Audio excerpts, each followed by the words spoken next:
Hi everyone, welcome to the Ars One Legal Fest, and in particular to Theodore Sebastian Boon's presentation on artificial intelligence and legal skills. You can ask questions at any time during the webinar using the chat or the Q&A function, and the questions will be answered at the end of the event. Let's move on to our speaker and our topic, artificial intelligence and legal skills. Thank you very much. Thank you very much, Christian. Appreciate the introduction. And everyone, I just have to say, truly what a pleasure it is to be here today with you.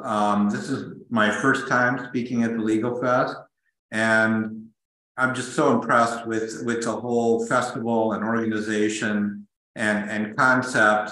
And because of that, really honored to be a part of it. And I really want to thank you all for joining that process as well. And let me start with something that is in a way administrative, but also very important. I hope for all of you, this won't just be a one-time contact between us, and we can stay in touch as your guys' career progresses. So in that regard, most importantly, let me let you know that feel free to send me an invitation to connect over LinkedIn. My LinkedIn address is Theodore Sebastian Boon. And, I'd love to stay in touch with you guys. That's more important for me to say in the end, but I didn't want to forget it. Any kind of career advice, I really love doing that. So please feel free to do that. The topic today, as was mentioned, is the relationship between the recent evolution in AI and the practice for young lawyers and young law students, and basically how that is going to work as they either enter the full-time workforce or continue their career as, let's say, junior lawyers and associates, either at a law firm or a company in government, and how is AI going to impact that process. Now, and again, let me emphasize, really would love questions at any time. So feel free to pop up on those. They'll go to Christian, and when I sense a good place to break or just anything that pops in your head, I love for there to be questions and try to make this as interactive as possible. So do not hesitate. Any questions, great or small, would be most appreciated, and I'll do my best to answer them. But just a quick review of what AI is all about. I'm sure you guys know, but it is important to keep in mind generally what it is and why there has been this sudden leap or perceived leap in the technology. And in my view, it really goes back to a couple things.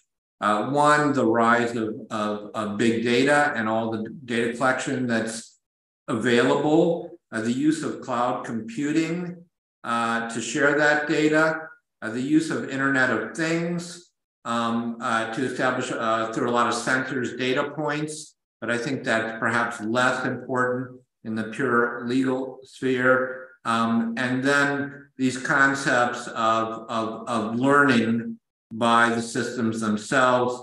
And I'll just give you one example of that, which is really a groundbreaking example in my book. And that is when all these chess programs first started, how they were trained is they were fed lots and lots of chess games by grandmasters. And that's how they learned, and they got pretty good.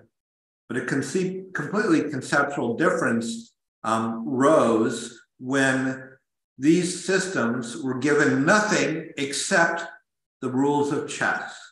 You had a system that was given nothing except the rules of chess. And it played millions of games against itself.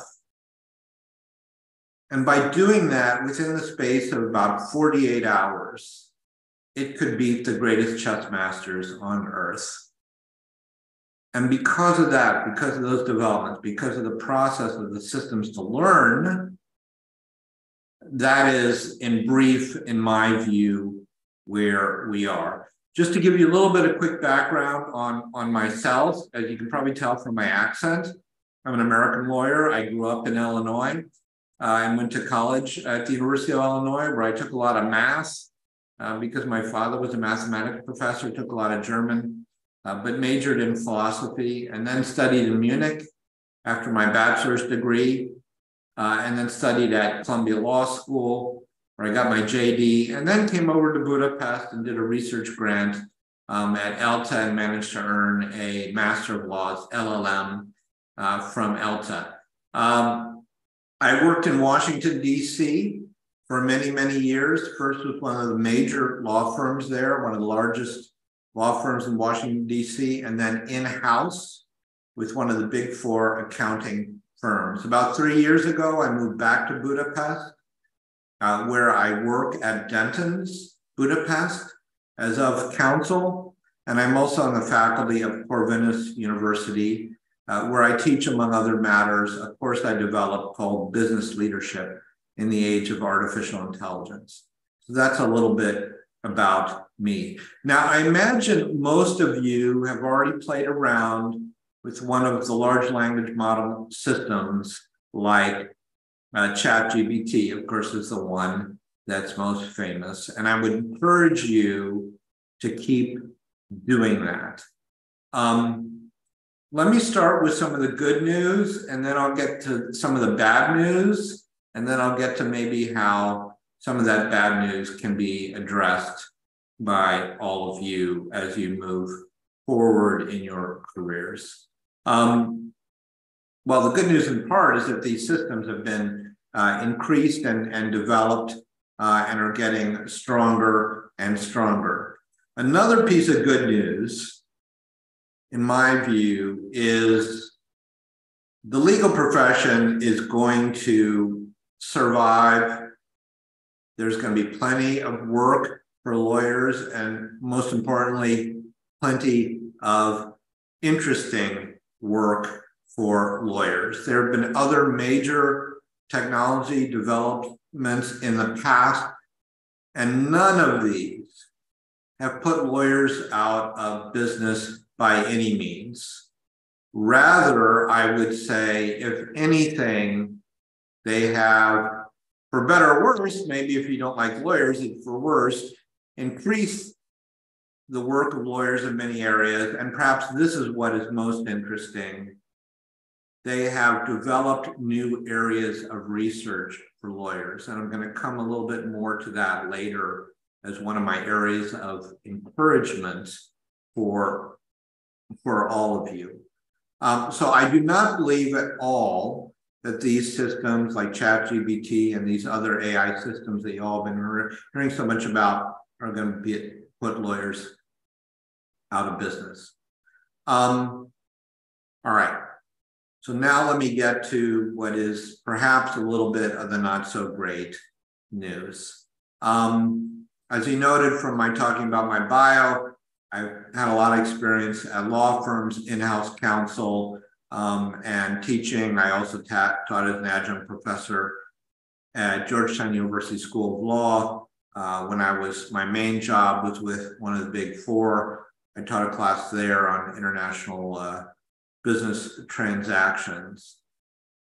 And you think about what is the basic rule has been for a junior attorney. And honestly, I have to say that role has not changed much in the 25 more years I've been working in this field. A junior attorney will come in and assist the more senior attorneys, you're talking about a law firm atmosphere, in helping them prepare with their work.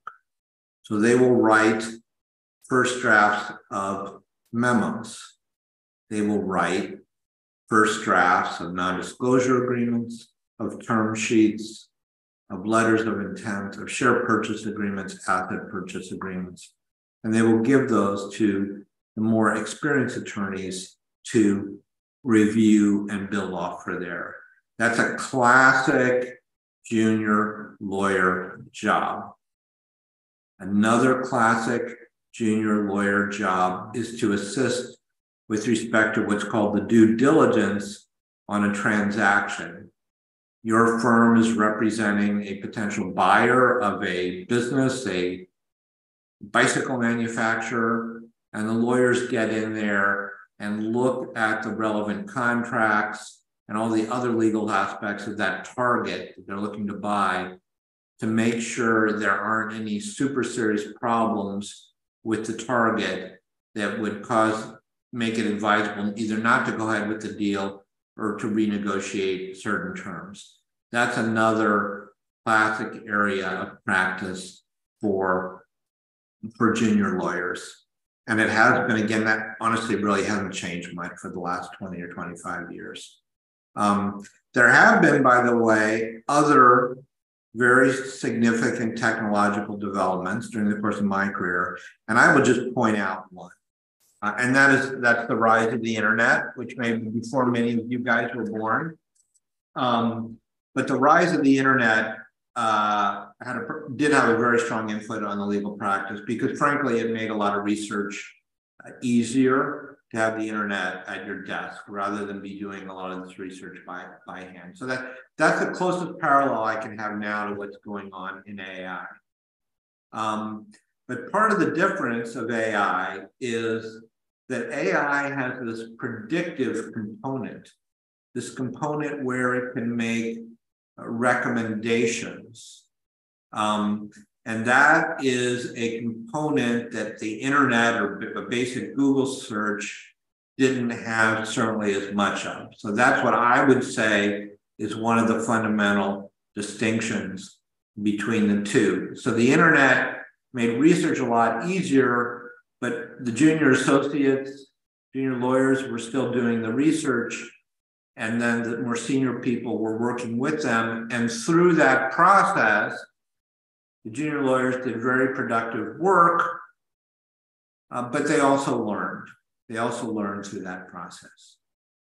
Now here we come to a bit of the bad news, but nobody should freak out about it, is these new tools can definitely help with those kind of junior lawyer projects that I've been talking about. And I think as these systems learn and are keyed to specific data and approaches of a law firm or somewhere else, they're going to get better and better. But they can put together first drafts of non-disclosure agreements, share purchase agreements, term sheets, all the things I've been talking about. They're starting to get pretty good at reviewing contracts and spotting issues on contracts as well. And these are classic junior lawyer traps. Now, in a private law firm, the firm has to stay in business, so costs are an issue and salaries are an issue. So, to be completely blunt, unfortunately, a law firm is going to be very careful about bringing on new people to do work that they think an AI system is going to be able to do. And that's just the reality of the situation. So that's kind of the bad news of what's going on here. But let me get more importantly to what I see as ways to attack that and some of the good news for law school students and junior lawyers as you go ahead. First of all, I don't think there's any way that an AI system, and I've tried, I've tested these, they're okay on ChatGPT, but certainly, I wouldn't view them as great right now. And by the way, one other thing to keep in mind when you're using these systems, ChatGPT, sorry to pick on ChatGPT, but it's the one people are most popular with. And it's very impressive in very many ways, but it makes stuff up. It literally makes stuff up and presents it as fact. And I don't believe there's a footnote part to it. So you cannot check the facts. So be extremely careful about using it. And I think that's going to be the case certainly for the next couple of years at a minimum. Every single factual statement that one of these systems has generated needs to be checked. Now, from a junior lawyer perspective, you could say, hey, that sounds pretty good because an AI system may generate a first draft of a memo. But in my view, it would still or should be checked by a junior lawyer for factual matters and then improved before it goes to the more senior lawyer for a review. So I think right now, the system is still a tool. It is a tool, it is not a replacement for the current environment. So that memo is generated and it is reviewed by the junior associate and then moved on. But what can you do? What are the skills that you should have in this new environment that we're coming into? Well, first of all, you need the skepticism about the accuracy of anything that is produced by the AI. Honestly, you should assume everything it says is probably not true, and you need to check it and confirm that it's true. Second, you need to have a process in place where you are very much focusing on the human aspects of the practice of law. I don't believe the human aspects of the practice of law are ever really going to be replaced by a machine. I think when clients and potential clients have serious issues, they are going to want human beings and lawyers involved because these issues aren't purely dollars and cents, words on the page. They have an emotional component to them as well. And clients are not going to want final decisions to be made on issues, or honestly anything close, without a human being involved in that process. Another thing I have to know, which is maybe a little bit cynical, one might say, is that the liability issue. If you're a client, you want someone to be liable, someone to be responsible, a human being to be responsible for that recommendation and advice that you're being given. If it's purely an AI system, then you are not going to be responsible. There's no one out there as clearly to be responsible for. I also think it's very important for young lawyers to use as many opportunities as possible, both inside their workplace, and this is also very important, outside their workplace, to continue to develop their knowledge and expertise. Because you want to get in a place where you are the reviewer, right? You're the one who is signing off on either the junior associate product or the AI-driven product, or what is most likely going to be the case for at least the next few years, it's going to be AI product that is co-generated by a junior lawyer and an AI system in many cases. And I think that, if you want to look at the way your window of opportunity, it may be very, very different in 10 years. But I think right now, when, as I understand it, many of you are coming into the workforce, there's a window of opportunity to become, frankly, some of the experts in how best to use this tool in an efficient way. So you want to get to that point, and you want to, and this is another very important to keep in mind, you guys got to maintain and build your confidence to question the AI. To not just say, well, the AI says it, so it has to be true. This comes back to my veracity point and I'm making something up. You got to have the confidence to do that. So one of the things I would suggest is some of the things, honestly, that you may have already done in school or doing in school for the students. And that's things like moot court competitions, which very much help with your human skills and your personal skills and your skills of thinking on your feet as well. And those are extremely useful, or other competitions or other bar-related professional activities or conferences where you speak. I would also suggest that it doesn't have to be one area of prime interest, but there should be some level of specialization in terms of subject area. It could be energy, it could be competition, it could be litigation. And dig down on those areas and of course get to know the current existing laws, but here's an area where I think you can get ahead of the AI and it's not your competition. And that is laws that are under development, the legislative process for those laws, say in the statutory development, and then new laws when they've come out, which need to be analyzed and are going to be developed.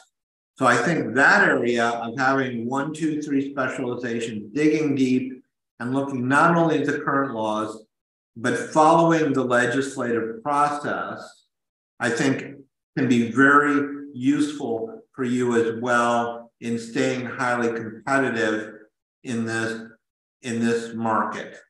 To simply be able to say you can draft a non-disclosure agreement, you can draft a share purchase agreement, that quite soon is not going to be enough. I would also suggest, because we are human beings and we work in a social environment, that you definitely develop your teamwork skills, how to work together, how to both lead a team and be on a team, because being on a team is very much different from leading a team. And develop those skills both in your workplace and outside your workplace. By the way, in your workplace as a young lawyer, keep an eye out for any opportunities to volunteer, to do something extra. It's not going to be enough just to, quote unquote, do your work and sit there and wait for your assignments. It's amazing how these little extra projects that might not even take much of your time can help you build relationships and also learn in the process. And that relates to another item that I highly recommend for you all. And that is, at your workplace, you're going to need to be really proactive, not in a pushy way, but you're going to need to be really proactive in building relationships with the more senior attorneys. Get them to be your official or unofficial, honestly, is totally fine. Mentor or advisor, it doesn't have to be one, it can be more than one. And these people tend to be very busy, but by the same token, I think most human beings like to help other human beings. And if you ask for thoughts and advice and background, rather than just quote unquote doing your work, you not only build those relationships, but it's a great opportunity to learn a lot more in the process. So definitely be very proactive in building those relationships. I think that's going to help you a lot in the process. Now, there's a lot more that I could talk about right now, but what I'd like to do is maybe take a 1-2 minute pause and ask you guys if you have any questions or just want to take 1 or 2 minutes to, for you to think about any questions that you might have, because frankly, I think the most important things about a discussion like this is the give and take, the Q&A, right? And I don't plan, I have some slides I might show you guys, but I don't necessarily plan on showing those because I think going unplugged is much more way to do it. And I see there's a question, which I will read.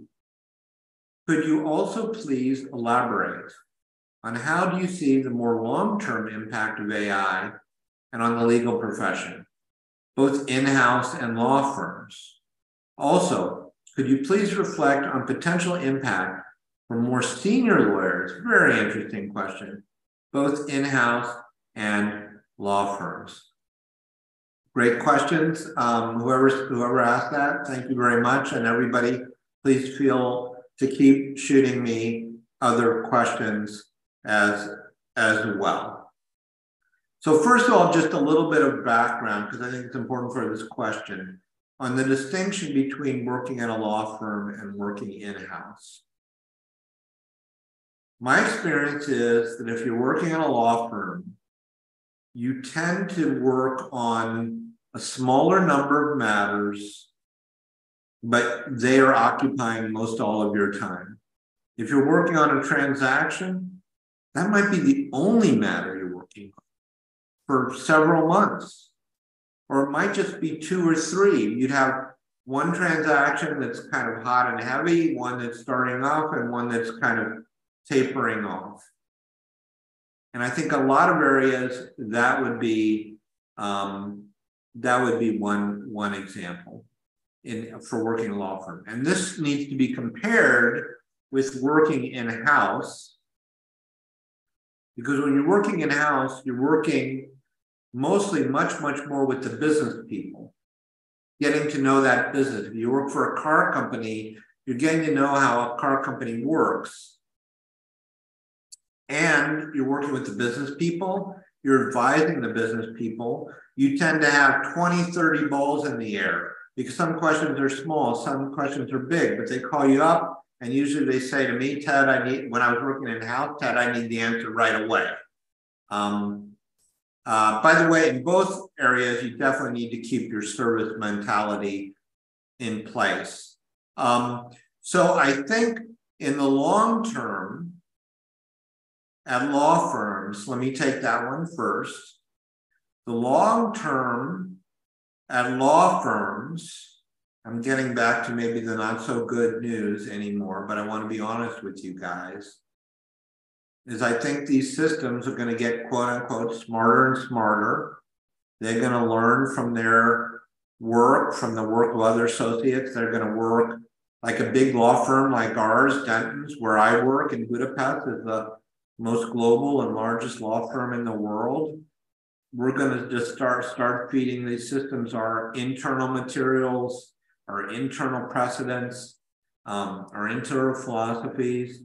The systems are going to get smarter and smarter. And again, I'm sorry to say this, I think they are going to take over more and more work of the junior attorneys. And some of that is because there's so much price pressure on the law firms, right? Clients want great work. They want you to do it right away, but they don't always want to pay a lot for it. And they want to pay what's fair. And we're in a competitive position because if one of our competitors can offer truly the same high quality work product that we can offer, but can do it faster and cheaper, well, that's going to hurt our business. So I think there is going to be a lessening of those positions. A study came out last week, I think, by Goldman Sachs, one of the big investment banks. And this study, it wasn't keyed towards lawyers, but it was keyed towards white collar positions, okay? So office positions, not factory workers. What happened in past technological investments where robots became so sophisticated? The classic example is they took over a lot of the positions of, let's say, manufacturing a car, right? And you had the robots putting the car together to a certain extent. They did not impact these white collar positions as much. The study by Goldman Sachs, if I'm understanding correctly, is estimating, get your mind around this, by 2026, that potentially up to 44% of white-collar positions will be affected by AI. So I think for law firms, for people just coming into the system, there's actually a tremendous opportunity, because I think you guys can become the experts on these and how to use them, how to use this tool in a really positive fashion. You can see it grow like a child growing up, and you can learn in that process. But as I said, I think within 10 years, that could change. That could change a lot. So I think there's a good window of opportunity for you all, but you really need to check it. By the way, in that area, as I said, it's going to open up new areas of the law to look at, which you might consider as well. For example, all the intellectual property issues associated from these AI systems grabbing data that could be copyrighted by other authors and presenting it without any footnotes that they've used it. So there are copyright issues, just as one example of, I think, a legal area that could be coming up. I think some of these AI systems may be getting the heck sued out of them because they're using copyright data without attribution, without paying anything for it. So long term, I think, to be honest with you, I think the junior positions may be becoming less and less. Long-term in-house, I think those may have a longer lifespan for the junior positions, because in junior positions in-house, one is dealing more with the business people and dealing with issues that are somewhat beyond classic law firm issues. You're not just writing memos on legal issues. You're dealing with the business people to, for example, analyze risk. Usually it's the risk of different contractual clauses. Do you need this representation warranty in your contract? Do you not need it? Should we give this covenant? Should we give this indemnity? Should we ask for this indemnity in the purchase agreement? What should be our liability limit if we're selling certain assets in the contract? Those aren't just pure drafting issues. And those are issues that law firms deal with as well, don't get me wrong. But at the end of the day, the risk choice needs to be made by the company, the business person, and the client. And that relationship is going to continue and be closer with in-house positions. But certainly law firms are involved in that as well. The other thing, though, to keep in mind is, at least in the jurisdictions that I'm familiar with in the US, most companies that I'm familiar with do not hire in-house lawyers straight out of law school. The companies feel by working for a few years at a law firm that the lawyer is going to get, for whatever reason, and whether it's true or not, strong, good experience and training and working with sophisticated lawyers. And then they bring them in-house. So my experience, at least in the US, is, I can't even think of a situation where someone has gone directly from law school to an in-house position. Usually it's starting about 3, 4, 5 years at a law firm that then they start going in-house. And that can continue, somebody is 10 years out or 15 years out. But I think this junior level position is going to be impacted sooner at a law firm than at in-house. But again, I think for you guys right now, given where the technology is, you actually have an incredible opportunity to seize the moment here, which honestly people graduating in 10 years may not have. The second part of this question, could you please reflect on potential impact for more senior lawyers? Another good question, both in-house and at law firms. Well, look, I mean, right, nobody's job is there for sure. I think we'll always agree on that. But I think, honestly, the impact is going to be less in terms of legal practice. Where there could be an impact for owners of a law firm is financially, frankly. If they have associates that are doing good work, but they decide not to hire anymore because they think the AI systems can do some of those work, then that's going to help the law firms in a positive way. But the firms could get hurt.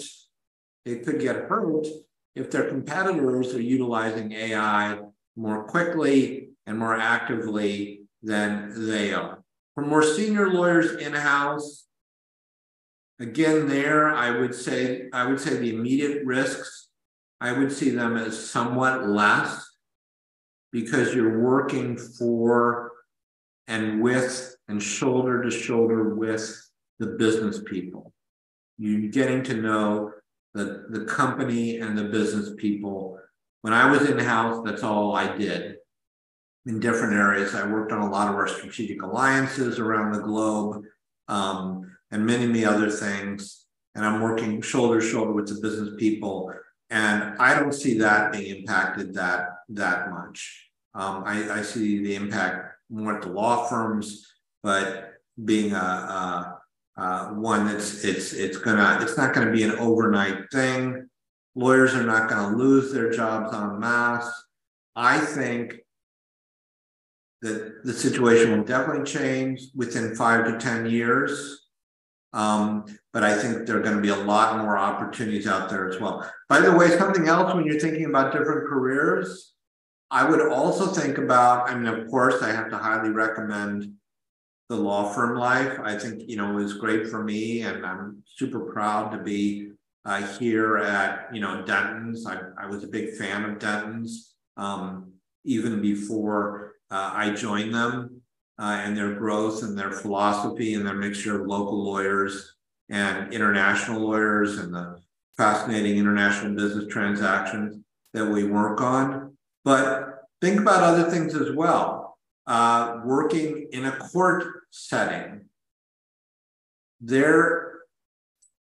I can't picture anytime soon where instead of a lawyer representing a client in court, you're going to have an AI system representing a client in court, right? If you're arrested for something or you're being sued, do you want an AI defending you, or do you want a fresh and blood lawyer defending you? By the way, that's also an area in a law firm where there's a ton of potential. So working in a court, I think that's something that people should consider. Also, working in a government position. And by that, I could mean at a ministry or working in a parliament and learning how a law evolves. That is something, if I were a young lawyer today, I would really consider as well.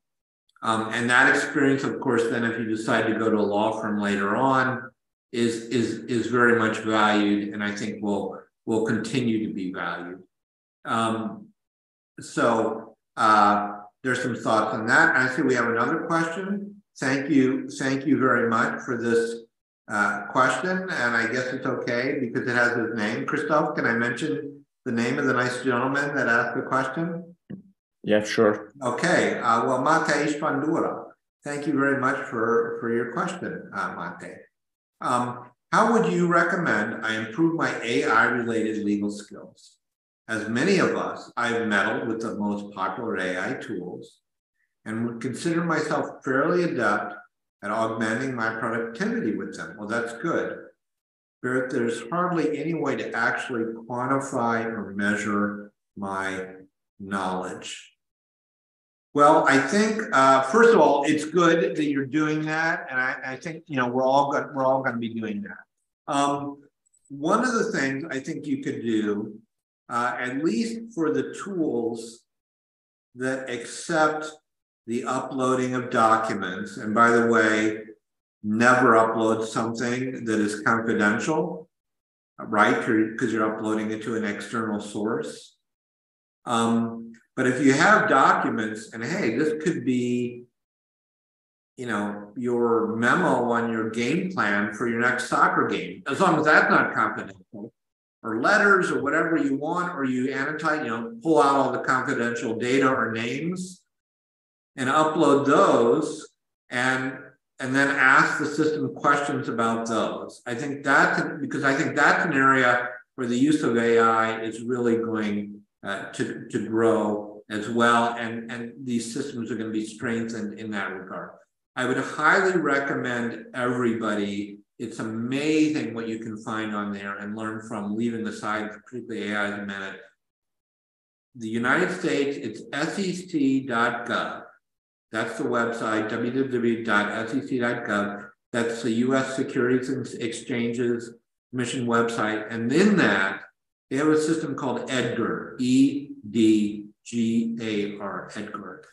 Every public company has to file everything with this organization, and it's a totally searchable database. So by the way, if you're ever looking for precedents, and these aren't just models, these aren't just templates, these are finalized agreements. So if you're looking for template for asset purchase agreements, for loan agreements, for direct or board resolutions, I mean, you sometimes have to dig and work on your search capabilities, but it's years and years of filings of actual agreements document. So you can learn a lot about those on your own. And then if you're working with an AI system where you can upload that stuff, then you can start asking the system questions about the document that you uploaded. And that will also increase your talents in that area. I can recommend, I'm just happen to have on my desk, by the way, a bunch of good books. Here are two of them. Digital Transformation. I can't get the camera to focus. Digital Transformation by Thomas Siebel, S-I-E-B-E-L. It's a business book, but really, really good. The billionaire head of Siebel Systems. This is a book that I use in my Corvinus class, Competing in the Age of AI. Competing in the Age of AI. These are two books that I really, really like. And this one I just started, but it just came out, The Age of AI. The Age of AI by Kissinger, as in Henry Kissinger, Schmidt, and Huttenlocher.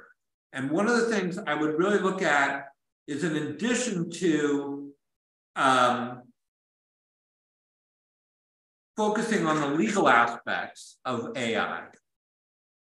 And by the way, I don't know if we'll have much time to talk about it, but you guys should definitely be aware and monitor the new draft EU Act on AI that was released 2 years ago and is now under discussion at the EU as a potential to have a profound impact on all the work that we do as lawyers. Dig into the business and economic aspects of the systems as well. And again, in terms of asking the systems, asking them about precedents and all that, it's fine. But if you can compare it to real world negotiated examples, so for example, accessing a database like the SEC.gov's database, EDGAR, I think that would be super helpful. Christoph, any more questions? Christian, sorry. Yeah, we have from Luca. What do you think? How would the progression and improvements of AI affect the legislation systems around the world regarding data protection of its users? Great question. Thank you, Luca, very much. I could interpret that question in a couple different ways. How AI can actually assist in the legislative process, which is extremely interesting. Let me hold on that one for a second and talk about the potential regulation of AI in the world. Well, honestly, right now, it is not heavily regulated, I would say, if you want to speak generally. But I think there is a general sense that there need to be some regulation about these systems. Do we really want an AI system that can manipulate our emotions without being informed about that? Do we want an AI system that can talk to us that we don't even know that it's not a person? Do we want AI systems in use that can provide us with a certain type of scoring about our personality and our conduct for certain ways? Do we want AI systems that are making decisions without human input and human oversight? Like who can be admitted to a university based on predictions as to who's going to be successful? And the EU right now is in the lead on this for this law amendment. It's called the EU AI Act. I highly recommend everybody on this call to at least go to some of the EU websites and read about this act. And what they've done, it's not enacted yet, but it's moving forward, is they put AI into 3 baskets: stuff that should be prohibited, like real-time facial recognition; stuff that is high risk, like energy, infrastructure, or potentially education, potentially financial services; and stuff that's low risk, like your local app for Food Panda or something like that. There's going to be the prohibited stuff, and the high risk stuff is going to be heavily regulated, a lot of oversight, and that is that would be the area of focus. But by the way, it's so me too. We all use this term AI. But when you try to define it, it gets really, really tricky, because you want every single software program under a regulation governing AI? No. But what's in and what's out is really, really tricky. Anything that's making you recommendations when Netflix recommends what movies I should watch, is that an AI system that then should be regulated? So actually the EU is really struggling with how to regulate AI, with how to regulate AI. Now, if that's enacted, I do think around the world, it has the potential to be a very strong example for other countries outside the EU making their own regulations. And by the way, if that act's enacted, it's not just countries and companies in the EU that'll be affected, but any company doing business in the EU, even if they're based overseas, will have to comply with this act. The second question, how AI could be used to actually develop legislation, that's also a great question. I just thinking I could do a course on that. How legislators could use it to actually develop the regulations. So I'm not going to be able to give you a short answer on that one, but I can see developing statistics, developing draft laws based on other laws. The United Nations issues model laws. You could take a UN model law and say, I want to change it covering these areas. So that's, honestly, that's a potential special area right there, Luca. So it's something that you might want to consider as well. Christian, anything else? Yeah, we received another question from Iyesh. You mentioned that the human component of the legal service will be important in the future. Soft skills are rarely taught in law school. What skills should one develop and how? Thank you. Yes, thank you very much for that question as well. I do think that's typical of law schools all over the world, and to a certain extent, that's fine. But it is kind of funny. Like what I learned in law school quite a while ago, the laws themselves, most of them aren't even enforced anymore. So you're learning to think in a certain way. So I would say through these experiences, like the classic one would be moot court, right? That would be, but it doesn't have to be a moot court, but something like that. Or at Corvinus, they have these case law competitions. Lawyers have to compete whether they like it or not. And I think those situations provide really, really good opportunities to develop those soft skills. So I would look for those kind of competitions. And these days online, of course, you can do a lot of them all over the world, all online. I think that provides really good opportunities for people. So thank you. That's also a really good question. Krista, anything else? This was the last one. So sure. I would like to thank you very much for the discussion. I believe it was absolutely worth listening to.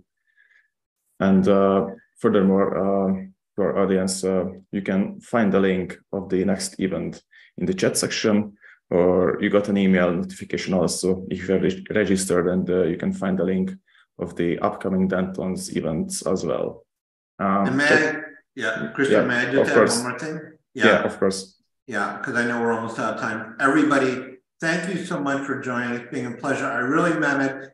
Feel free to send me an invite or LinkedIn or stay in touch in any other way. And I would like to leave you with a quote from I don't know if even the word genius does justice to János von Neumann, the Hungarian-born mathematician who had an incredible life and career. He built one of the first computers in the basement of the Institute for Advanced Study in Princeton, New Jersey. And in 1950,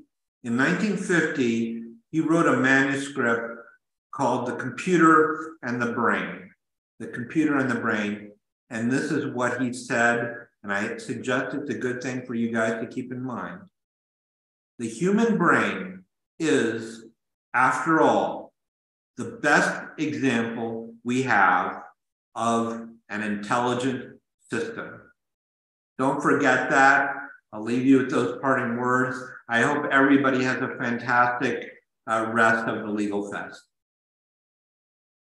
Thank you, Taylor, and thanks for our audience for participating. And please check out the other events, and we hope to see you again soon. Bye. Thanks, everybody.